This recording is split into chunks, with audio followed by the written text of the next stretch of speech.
歡迎大家嚟到 Office Pro， 唔好忘記訂閱我哋嘅頻道，咁樣就可以第一時間收到我哋嘅更新。Word 插入注腳，好多時用 Word 做功課或者報告都需要引用語例同資料，我哋就會用到注腳，係參考資料。選擇插入注腳，打入注腳資料。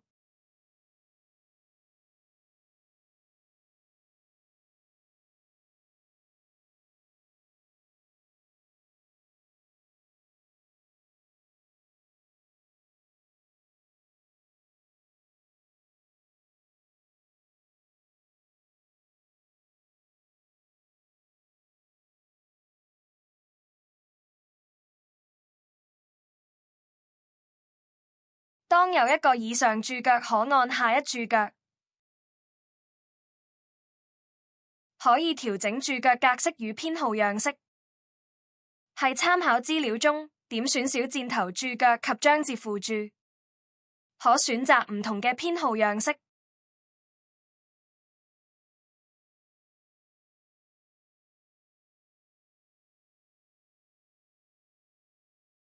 如果想刪除 Word 注腳，可選取編號，按下 Delete 或 Backspace，Word 會自動刪除對應的注腳，並重新編號。